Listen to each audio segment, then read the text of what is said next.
დავიწყოთ მაშინ პოლიტიკური განცხადებებით. ირაკლი კირცხალია, ალუდა ღუდუშაური, შალვა კერესელიძე. მოგესალმებით მეგობრებო. მოგეხსენებათ საზეიმო ვითარებაში ჩაიარა 26 მაისმა. ჩვენი დამოუკიდებლობის დღე. ჩვენი ქვეყნისთვის ეს უმნიშვნელოვანესი თარიღი სხვა თვალსაზრისითაც გახდათ აღსანიშნავი.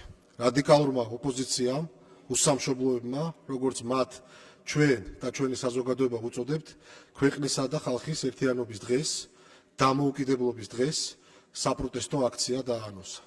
ყველას კარგად გვახსოვს საზოგადოების მძაფრი რეაქცია მათამ ნაბიჯზე, რომლითაც კიდევ ერთხელ დაამტკიცეს, რომ მათში არაფერია არც ქართული და არც სახელმწიფოებრივი. თუმცა უსამშობლოების ამ გადაწყვეტილებაში არაფერია გასაკვირი.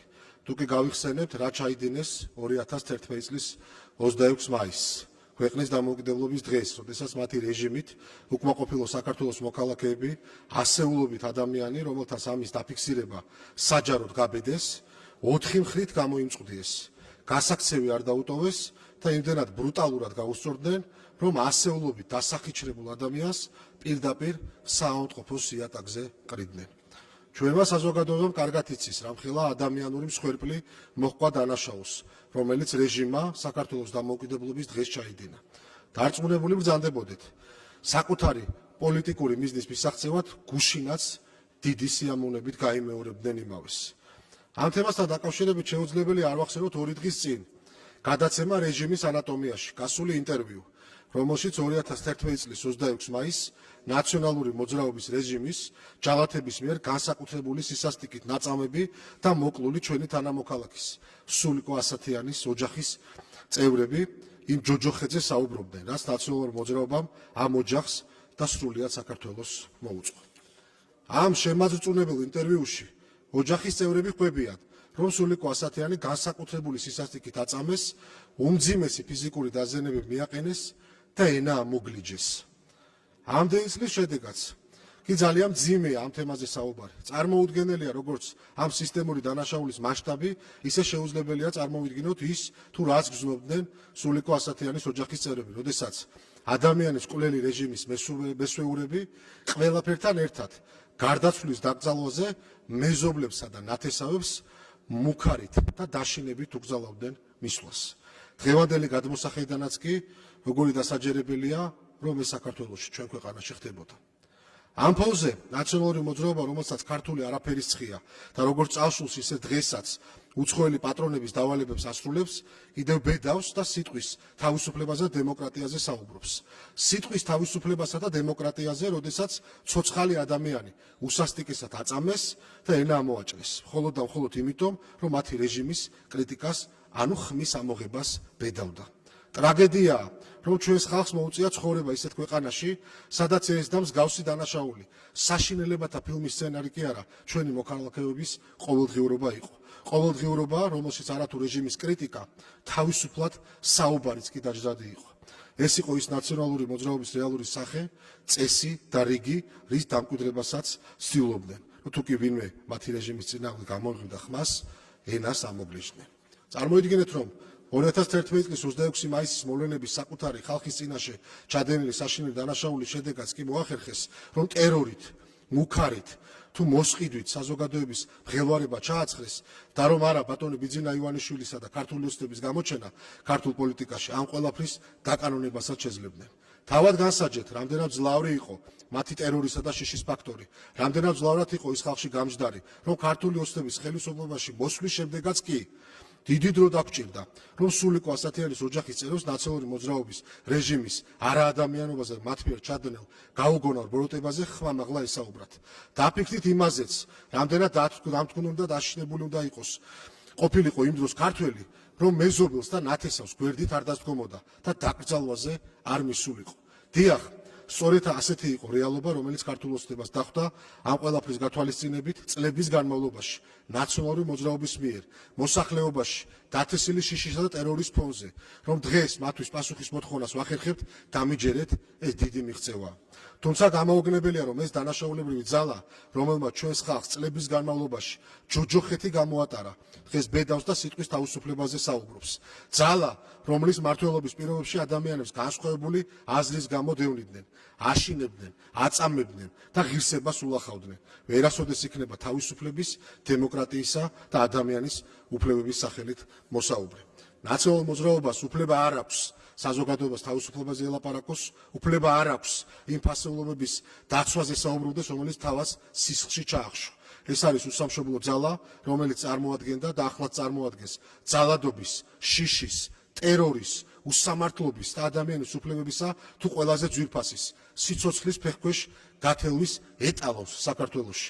ამიტომ განსაკუთრებით მნიშვნელოვანია, რომ საზოგადოებამ, ჟურნალისტებმა, სამოქალაქო სექტორმა და თითოეულმა მოქალაქემ ყოველ ჯერზე მკაფიოდ შეახსენოს ამ ძალას მათი წარსული, მათი ქმედებები და ის მძიმე შედეგები, რომელიც ქვეყანას და ხალხს მოუტანეს.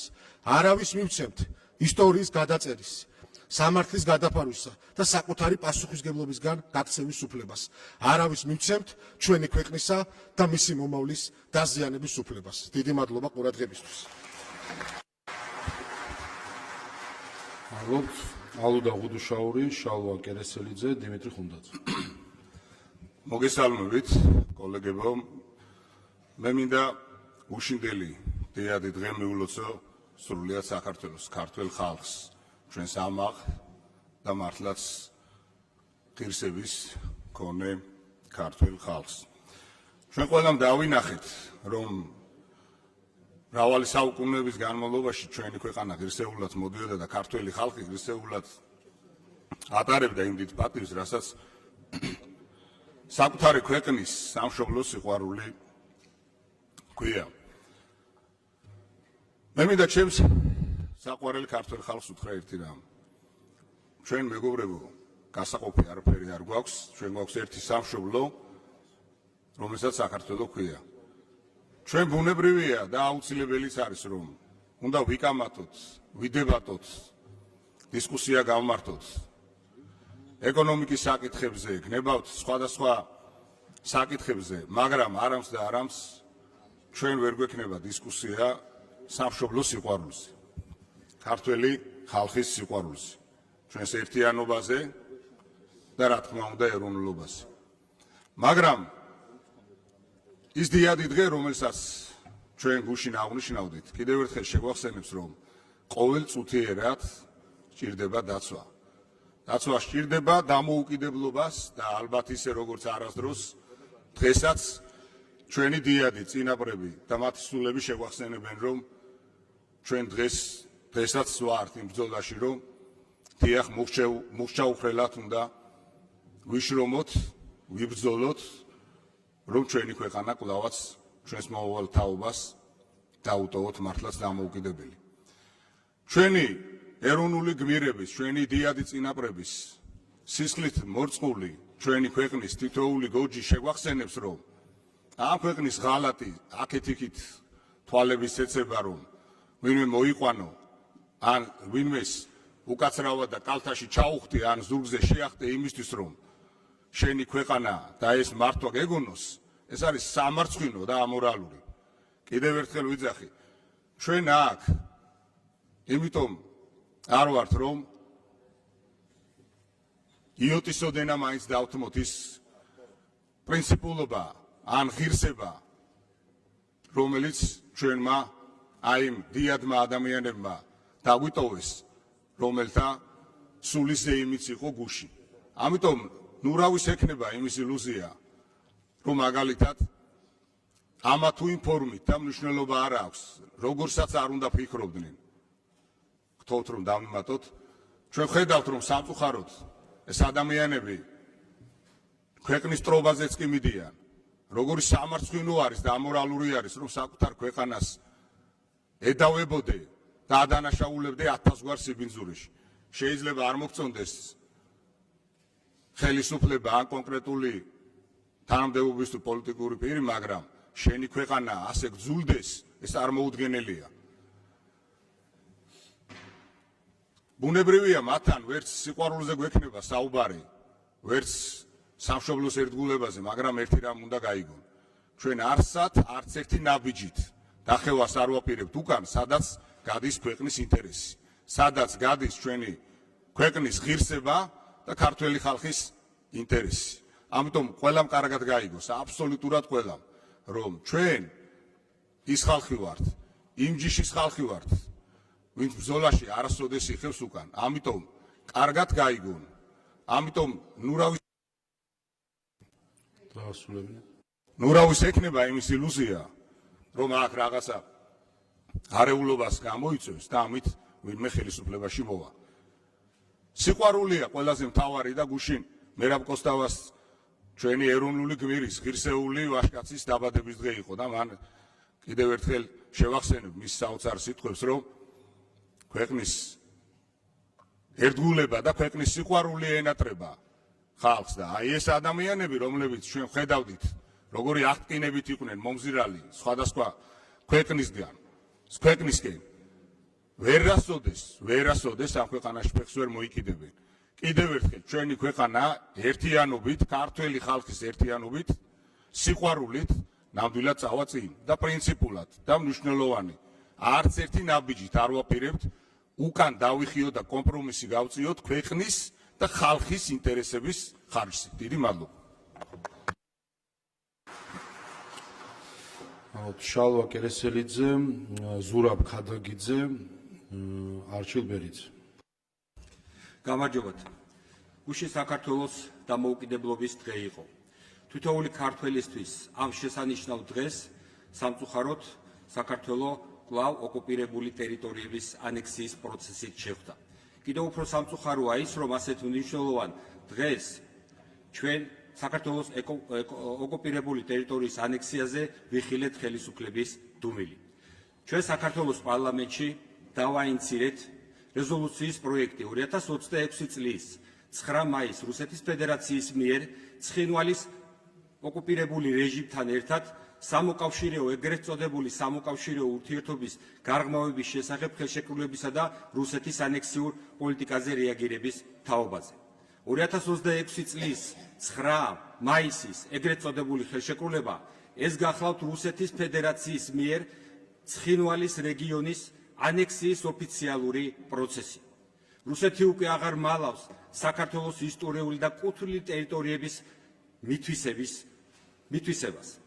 დოკუმენტი ითვალისწინებს ოკუპირებული ისტორიული სამაჩაბლოს რეგიონის სოციალური, ეკონომიკური, სატრანსპორტო, ენერგეტიკული, თავდაცვის, საერთაშორისო მიმართულებების რუსეთის ფედერაციაში სრულ ინტეგრაციას. გარდა ამისა, რუსეთის ფედერაციის მოქალაქეებს ენიჭებათ უფლება დაიკავონ მაღალი თანამდებობები ოკუპირებულ რეგიონში. ერთობლივი სასაზღვრო პოლიტიკის ფარგლებში კი მიმდინარეობს საოკუპაციო ხაზის ფაქტობრივი გაუქმება და ცხინვალის რეგიონის რუსეთის ადმინისტრაციულ სივრცეში შეყვანა. ეს არა მხოლოდ ოკუპაცია, არამედ საქართველოს ისტორიული მიწის სამაჩაბლოს საბოლოოდ მოწყვეტა და რუსეთის სივრცეში გადატანის ცდილობაა. თუ ეს პროცესი დროულად არ დასრულდა და რეაგირება არ მოყვა ხელისუფლების მხრიდან, დამერწმუნეთ, საქართველოს ოკუპირებული ტერიტორიების დაბრუნება არათუ მძიმე, არამედ შეიძლება ოცნების დონეზეც დარჩეს. სწორედ ამიტომ დღეს რუსეთის აგრესიაზე არანაკლებ საგანგაშო ხელისუფლების დუმილი გახლავთ. როდესაც ხელისუფლება ანექსიის წინააღმდეგ ხმას არ იღებს, როდესაც არ არსებობს არც პოლიტიკური რეაგირება, არც დიპლომატიური ბრძოლა და არც საერთაშორისო პარტნიორების მობილიზება, დიახ, საქართველოს პარლამენტი რჩება ერთადერთ ინსტიტუციად, სადაც მკაფიოდ უნდა ითქვას და მკაფიოდ უნდა განაცხადოთ, რომ საქართველოს არასდროს შეეგუება საკუთარი ტერიტორიების ოკუპაციას. საქართველოს ხელისუფლებას ჯერ კიდევ აქვს შანსი იმოქმედოს საქართველოს სახელმწიფო ინტერესების გათვალისწინებით. სწორედ ამიტომ მოუწოდებ მე საქართველოს პარლამენტს შევწყვიტოთ დუმილი და მხარი დაუჭიროთ საქართველოს ტერიტორიების ანექსიის წინააღმდეგ რეზოლუციას. მოუწოდებ საქართველოს მთავრობას დაუყოვნებლივ აღადგინოს ჭიდრო ურთიერთობები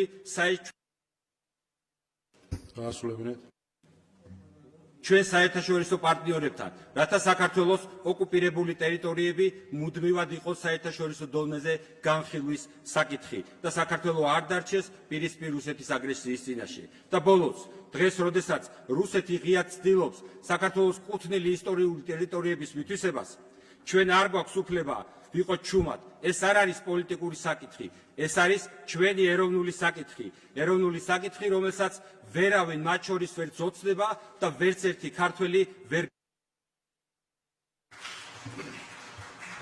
სადამ შემდეგ გამოსვლაზე გადავალთ ჩვენთან სტუმრად არიან ზესტაფონის მუნიციპალიტეტის სოფელ ცხრაწყაროს საჯარო სკოლის მოსწავლეები. მივესალმოთ. მადლობა ინტერესისთვის. ზურაბ ქადაგიძე, არჩილ ბერიძე, გიგა ფარულავა.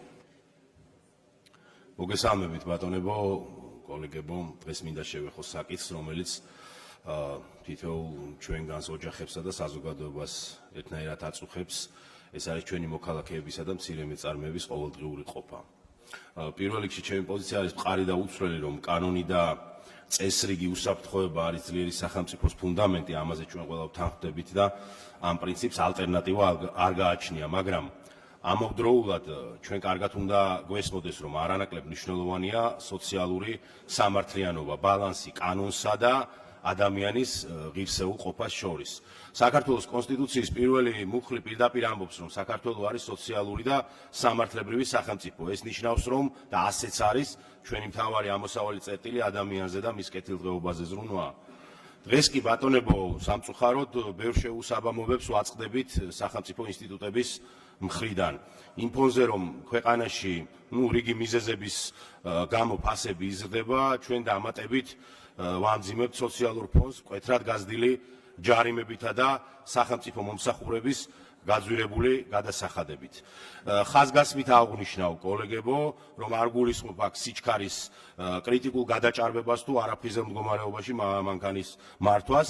საკითხი აქ პარკირების, მსუბუქი მუნიციპალური წესების, საყოფაცხოვრებო რეგულაციებისა და მეწარმეებისათვის საორგანიზაციო ჯარიმების გაუფრთხილებელ ხშირად დისტანციურ დაჯარიმებაზე. რა გამოდის, რომ ხელოვნურად უძვირებთ ცხოვრებას, საკუთარ საზოგადოებას, აი ამაზე დასაფიქრებელია ეს საკითხი. როდესაც გადაწყვეტილებები მხოლოდ სანქციებზე, დაჯარიმებასა და ფინანსურ წნეხზეა ორიენტირებული, ჩვენს მოქალაქეებში სამწუხაროდ ჩნდება გაუწყობება. ეს გაღიზიანება კი ადრე თუ გვიან გადაიქცევა უნდობლობად სახელმწიფო პოლიტიკის მიმართ. დარწმუნებული ვარ, ეს არავის გვინდა განსაკუთრებით ხელისუფლებას. ჩვენი მიზანი ხო სახელმწიფო ინსტიტუტების გაძლიერება და არა ხალხთან მათი დაპირისპირებაა. უნდა დავფიქრდეთ აუცილებლად ჯარიმა ხომ სოციალურ სახელმწიფოში პრევენციას უნდა ემსახურებოდეს და არა სადამჯელო ღონისძიებას. ვალდებულები ვართ სანქციები ჩვენი მოსახლეობის ბრძვით არ იქცეს, რომ ადამიანსა და მცირე ბიზნეს განვითარების მოტივაცია არ დაუკარგოთ. აუცილებელია ვიკითხოთ კიდევ ერთი საკითხი, რამ განაპირობა სახელმწიფო სერვისების ასეთი გაძვირება, რა რეალური თვითღირებულება გაიზარდა მომსახურებისა სხვადასხვა სააგენტოში, რომ მოქალაქეს, რომელიც ისედაც იხდის გადასახადებს, დამატებითი ფინანსური ტვირთი არ გაუჩნდეს. ეს სერვისები ხომ მაქსიმალურად ხელმისაწვდომი უნდა გავხადოთ. დამამთავრებინეთ ბატონო თავმჯდომარე, თუ შეიძლება ნახევარწუთში ჩავეტევი. მეგობრებო, ჩვენი უპირველესი ამოცანაა, რომ სახელმწიფო მოქალაქეში დაინახოს თანასწორი პარტნიორი და არა მხოლოდ პოტენციური დამრღვევი. მოდით ჯერ შევქმნათ ისეთი ინფრასტრუქტურა და საზოგადოებრივი ტრანსპორტი უფრო კომფორტული გავხადოთ, ხელმისაწვდომი სახელმწიფო აპარატი მოქალაქის საჭიროებებზე მაქსიმალურად ორიენტირებული იყოს და ამის შემდეგ მოვთხოვოთ მკაცრად დაცვა წესებისა. სოციალური და კანონსა და ადამიანის შორის ღირსეულ ურთიერთობას. დიდი მადლობა. არჩილ ბერიძე, გიგა ფარულავა, ქეთევან ბაკარაძე. მოგესალმებით, კოლეგებო. დღეს, როდესაც ქვეყანა დგას მნიშვნელოვანი შიდა და საგარეო გამოწვევების წინაშე, განსაკუთრებით მნიშვნელოვანია, რომ პოლიტიკური დისკურსი იყოს ფაქტებზე დაფუძნებული და ორიენტირებული საზოგადოებრივი ინტერესების დაცვაზე. თუმცა სამწუხაროდ ბოლო პერიოდში ხედავთ სრულიად საპირისპირო სურათს ხელოვნურად შექმნილ დღის წესრიგს, რომელიც არ ემსახურება ქვეყნის განვითარებას, არამედ მიმართულია საზოგადოების შეცდომაში შეყვანისა და დეზინფორმაციის გავრცელებისკენ. მინდა თქვენი ყურადღება გავამახვილო სწორედ იმ დღის წესრიგზე, რომელიც გარკვეული პოლიტიკური ჯგუფებისა და მათთან დაკავშირებული პირების მხრიდან მიზანმიმართულად ყალიბდება. თუ დავაკვირდებით მათ განცხადებებს, რეაქციებსა და შეფასებებს სხვადასხვა საკითხზე, ნათლად დავინახავთ ერთ ტენდენციას, პრინციპულობის ნაკლებობას, არათანმიმდევრულობას და ხშირ შემთხვევაში აშკარა მანიპულაციას. ჯერ გვესმოდა ბრალდებები თითქოს ქვეყანა ინვესტიციების გარეშე რჩებოდა, მაგრამ როგორც კი მრავალ მილიარდიანი ინვესტიცია განხორციელდა კონსტრუქციული მიდგომის ნაცვლად დაიწყო საუბარი არაბიზაციაზე, შიშების გაღვივებასა და ნიჰილიზმის დანერგვაზე, განსაკუთრებით აჭარაში, რეგიონში, რომელიც ყოველთვის ერთდროულად იდგა საქართველოს სახელმწიფოებრიობის სადარაჯოზე. მას შემდეგ, რაც ხელისუფლებისა და მათ შორის პრემიერ ირაკლი კობახიძის განმარტება საზოგადოებას რეალური სურათი დაანახა და ცხადი გახდა, რომ ინვესტიცია ქვეყნის ეკონომიკურ ინტერესებს ემსახურება, ეს თემა ოპოზიციის დღის წესრიგიდან მალევე გაქრა. რადგან ხელოვნურად შექმნილმა ნარატივმა ვეღარ გაამართლა, როდესაც ფაქტები ჩნდება, მათი ნარატივებიც ქრება. დღეს შემდეგი დღის წესრიგში გადმოვიდა განათლების რეფორმა. აქაც ვიხილეთ იგივე სცენარი, ხმამაღალი, თუმცა ზედაპირული კრიტიკა. მიუხედავად იმისა, რომ ხელისუფლება მზად იყო ღია დისკუსიისთვის და მონაწილეობდა საჯარო დებატებში, ოპოზიციის მხრიდან ვისმენდით არაარგუმენტირებულ პოზიციებს, არამედ დემაგოგიასა და პოპულიზმს. შემდეგ ეს თემაც მალევე დაიხურა და ისევ რადიკალური ჯგუფებისთვის არამომგებიანი პოლიტიკური ეფექტის გამო. ეს ციკლი განმეორდა არაერთხელ, თემები იცვლება, მაგრამ მეთოდი იგივე რჩება. ხელოვნურად შექმნილი აჟიოტაჟი, დროებითი ხმაური და შემდეგ სწრაფი დავიწყება. ბოლოს კი მივიდნენ იმ ეტაპამდე, როდესაც არ ერიდებიან ემოციური და მგზნობიარე საკითხების პოლიტიკური სპეკულაციების გამოყენებას, ხოლო რეალური პრობლემები იგნორირებულია. განსაკუთრებით შემაშფოთებელი იყო ის, რაც ვიხილეთ ჯანდაცვის მინისტრის ინტერპელაციის დროს, მაშინ, როდესაც მინისტრი დეტალურად განმარტავდა იმ რეალურ მიზეზებს. თუ შეიძლება დავამთავრებინოთ ბატონო.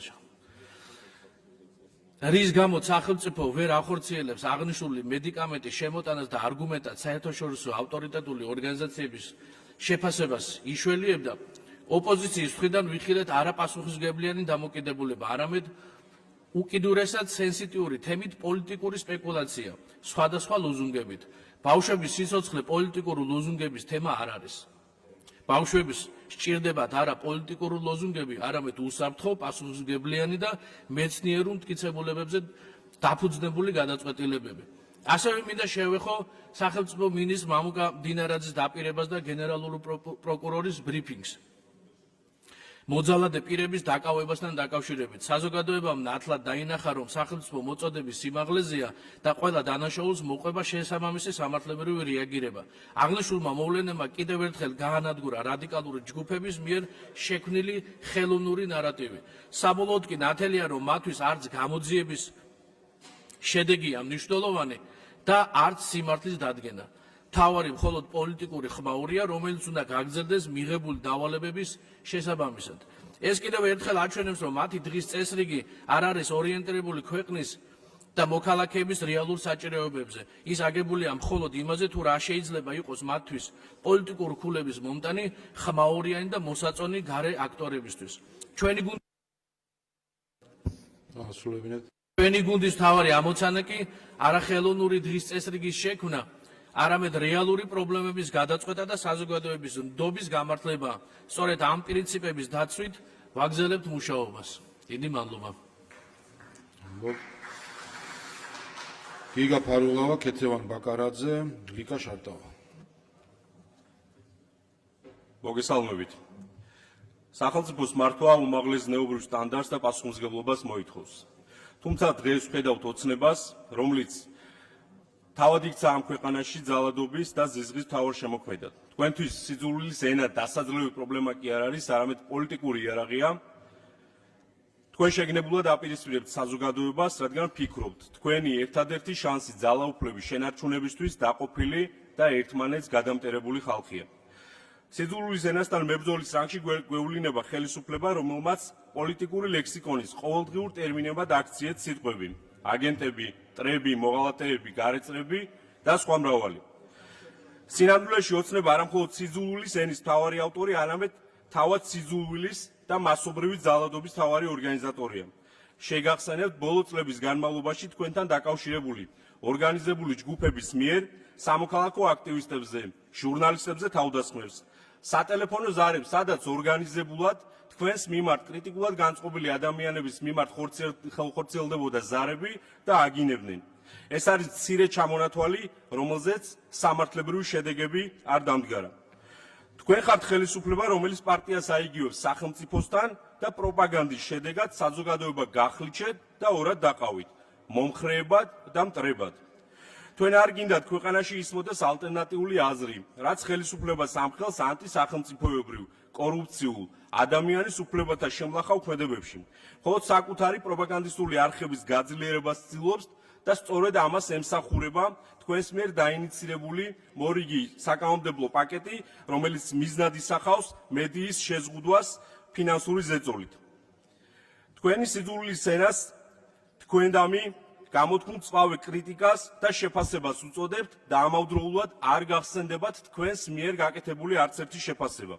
ამ ყველაფრის აღსრულებისთვის 2018 წელს გახარიას მიერ შექმნილ ადამიანის უფლებების დასაცავად შექმნილ დეპარტამენტს, რომლის საქმიანობამ უამრავი ადამიანის გადაარჩინა ძალადობისგან მოქალაქეების დევნის რეპრესიულ მანქანად აქცევთ. პოლიციაში სიტყვის მონიტორინგის დაწესება არის არა სიძულვილის ენასთან ბრძოლა, არამედ პირდაპირი საპოლიციო ცენზურა და თავისუფალი სიტყვის ჩახშობის მცდელობა. ქვეყანაში, სადაც ადამიანებს სიღარიბეზე, უსამართლობაზე, კორუფციაზე, ძალადობაზე და ჩაგვრაზე საუბრობენ, თქვენ პრობლემები კი არ გაწუხებთ ადამიანები, რომლებიც ამ პრობლემებზე საუბრობენ და ამ პრობლემებზე არიან გაბრაზებული. საქართველოს საზოგადოება ბევრად უფრო გონიერი, მორალურად მაღლამდგომი და უფრო მეტად მოწოდებული არიან ერთობისკენ ვიდრე თქვენ და ამის ნათელი დადასტურებაა ბოლო რამდენიმე დღის განმავლობაში მილიონობით შეგროვებული თანხები დუშენის სინდრომით დაავადებული ბავშვების დასახმარებლად. თქვენ ცდილობთ საბოლოოდ გახლიჩოთ და დაიმორჩილოთ ეს ქვეყანა. ეს მარცხისთვისაა განწირული. საზოგადოების პასუხი ამ სიძულვილზე არის ერთობა, ძალა, რომლისას თქვენ განსაკუთრებით გეშინიათ. თქვენ გეშინიათ ხალხის, რომელიც საერთო სიხარულის ან პრობლემის გარშემო ერთიანდება.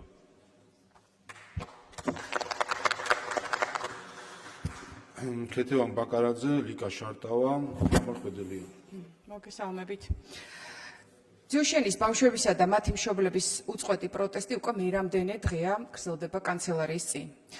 მოთხოვნა ეხება სასიცოცხლოდ მნიშვნელოვან პრეპარატს, რომელსაც შეუძლია ფატალური დაავადების პროგრესის შეჩერება. ამ პროტესტის პროცესში უმნიშვნელოვანესი ფაქტი მოხდა. დიდმა ბრიტანეთმა მკურნალობის ოფიციალურ პროტოკოლში შეიტანა ერთ-ერთი პრეპარატი, რომლის ხელმისაწვდომობასაც ქართველი ბავშვების მშობლები ითხოვენ. ეს სწავლები ადრე თუ გვიან საქართველოში აუცილებლად შემოვა.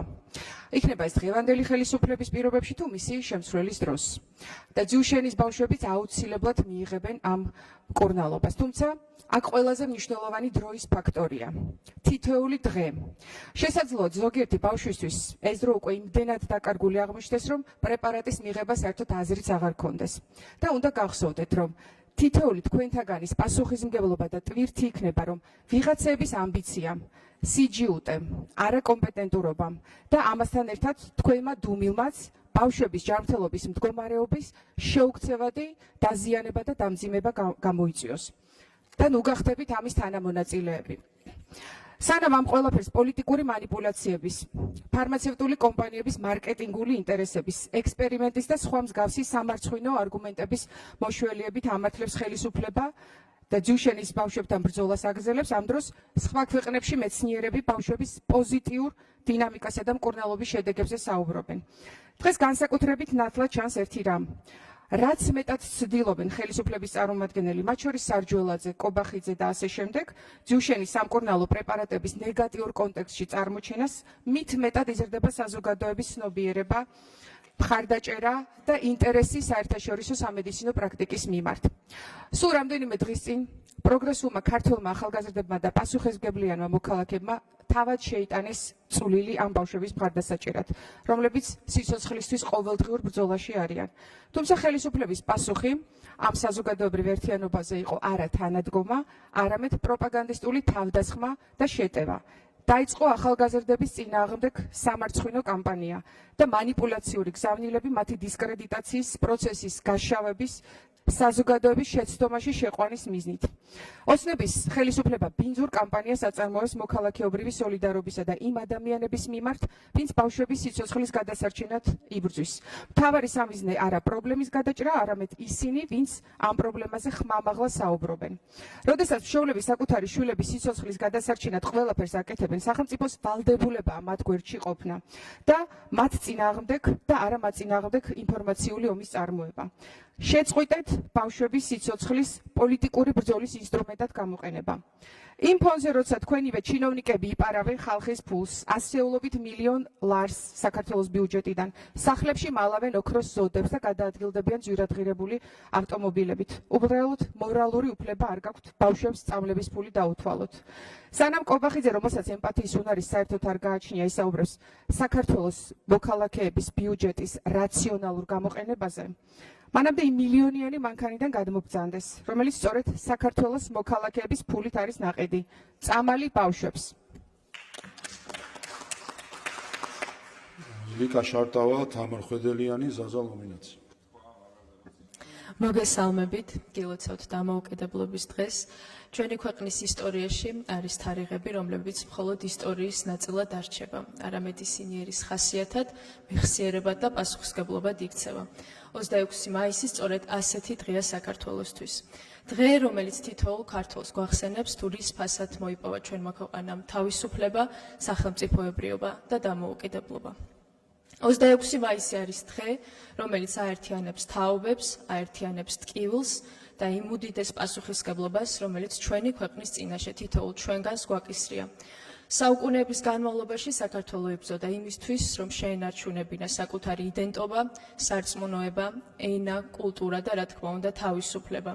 ჩვენი წინაპრები საკუთარი სიცოცხლის ფასად იცავდნენ სწორედ იმ ღირებულებებს, რომლებიც დღეს დამოუკიდებელი სახელმწიფოს საფუძველს წარმოადგენს. თუმცა ჩვენი უახლესი ისტორია გვახსენებს იმასაც, რომ ყველაზე დიდი საფრთხე ქვეყანას ხშირად შიგნიდან ექმნება. საქართველოს ახსოვს მძიმე წლები, როდესაც სისხლიანი რეჟიმი ზღუდავდა თავისუფლებას, თელავდა ადამიანის უფლებებს, ღირსებას და ყველაფერს აკეთებდა იმისთვის, რომ დაესუსტებინა სწორედ ის ეროვნული ღირებულებები, რომელსაც ჩვენი გმირი წინაპრები საკუთარი სისხლის ფასად იცავდნენ. სწორედ ამ მძიმე მმართველობის პერიოდში ჩვენი ქვეყანა უმძიმესი შედეგების წინაშე აღმოჩნდა, როდესაც 2008 წლის ომის შემდეგ საქართველომ დაკარგა ტერიტორიები, ათასობით ოჯახმა კი საკუთარ მიწაზე ცხოვრების უფლება. ეს იყო ტრაგედია, რომელმაც თითოეული მოქალაქის გულში დატოვა კვალი და კიდევ ერთხელ დაგვანახა, რამდენად ძვირი შეიძლება დაუჯდეს ქვეყანას არასწორი გადაწყვეტილებები და სახელმწიფოს ინტერესებზე მაღლა დაყენებული ძალაუფლება. დღეს კი სწორედ აი ამ რეჟიმის წარმომადგენლები გამოდიან და ბედავენ ახალგაზრდებს მიგვითითონ, თუ როგორ უნდა გვიყვარდეს ჩვენი სამშობლო, თუ რას ნიშნავს პატრიოტიზმი. მაშინ, როდესაც თავად წლების განმავლობაში საკუთარ სახელმწიფოს ინტერესებს უპირისპირდებოდნენ, შიშსა და ძალადობაზე აგებდნენ მმართველობას, ხოლო თავისუფლების იდეას პოლიტიკური ანგარიშწორებით ანაცვლებდნენ. და დღეს ეს ყველაფერი რა თქმა უნდა არ იკმარენ. ცდილობენ, რომ საკუთარ სახელმწიფოს და აი მომავალ თაობას, რომლის სახელითაც ასე ხშირად საუბრობენ, შეზღუდვები დაუწესონ და აი ამისთვის ტყუილებით შეკრულ ნარატივებს ევროპიდან ამერიკაში და ამერიკიდან ევროპაში დაატარებენ. თუმცა ავიწყდებათ ძალიან მნიშვნელოვანი. ვინ თუ არა ახალგაზრდებმა იციან, თუ რას ნიშნავს თავისუფლება. სწორედ ახალ თაობას აქვს ყველაზე მკაფიო განცდა იმისა, რომ სამშობლოს სიყვარული ძალადობით არ იზომებ. პატრიოტიზმი კი აგრესიით. ახალგაზრდებმა კარგად იციან, რომ დამოუკიდებლობა მხოლოდ ერთხელ მოპოვებული ისტორიული ფაქტი არ არის, არამედ ეს არის ყოველდღიური პასუხისმგებლობა, რომელიც დაცვას, გონიერებას და ეროვნული ინტერესების ერთგულებას საჭიროებს. დღეს ჩვენ ვხედავთ, როგორც ცდილობენ სხვადასხვა გარე ძალები ჩარავებითა და დეზინფორმაციით გაუფასურონ ჩვენი ისტორია, დააკნინონ ეროვნული ღირებულებები და საზოგადოებაში დაპირისპირება გააღრმავონ. მაგრამ საქართველოს ყოველთვის იდგა და იდგება საკუთარი ღირსების, დამოუკიდებლობის და ეროვნული ინტერესების სადარაჯოზე. ეს ქვეყანა არაერთხელ გადაურჩა ბევრად მძიმე განსაცდელს, რადგან ქართველი ხალხის მთავარი ძალა ყოველთვის ერთიანობა, ისტორიული მეხსიერება და სამშობლოს სიყვარული იყო. 26 მაისი სწორედ ამას გვახსენებს, რომ თავისუფლება ყველაზე დიდი პასუხისმგებლობაა, დამოუკიდებლობა კი ყველაზე ძვირფასი მონაპოვარი, რომელსაც გაფრთხილება, დაცვა და მომავალ თაობებზე ღირსეულად გადაცემა სჭირდება. დიდი მადლობა. თამარ ხვედელიანი, ზაზა ლომინაძე, თონიკე ფაღავა. მოგესალმებით. დღეს მინდა ვისაუბრო იმ არსებულ მდგომარეობაზე, რომელიც ქვეყანაში ოცნების არაკომპეტენტური სამთავრობო გუნდის მიერ გადადგმული ნაბიჯების გამოა. 2025 წელს მიზნობრივი სოციალური დახმარების პროგრამის მონაცემთა ბაზაში რეგისტრირებული მოსახლეობის რაოდენობა შეადგენდა 1.307.607 მოქალაქეს. აქედან საარსებო შემწეობის მიმღებ პირთა რაოდენობა 463.122 პირი მთელი საქართველოს მასშტაბით. ბატონმა პრემიერმა ვერაფრის ფასი რომ ვერ გააიაფა, ახლა იტყუება, რომ ვითომ ეს ციფრი არის შემცირებული. მან შექმნა ღარიბების დახლი და იქაც მხოლოდ წიწიბურის ფასი დააკლო. ამით მოქალაქეებს პირდაპირ უთხრა, თქვენ წიწიბურა ჭამეთო, ხორცი კი მდიდრებისთვის იქნებაო. შემდეგ აპლიკაცია შექმნა, სადაც ყობახიძის სახელობის ფასდაკლებებით თავმოყრილია პროდუქტები, რომლებზეც ისედაც იყო ფასდაკლებები აქამდეც.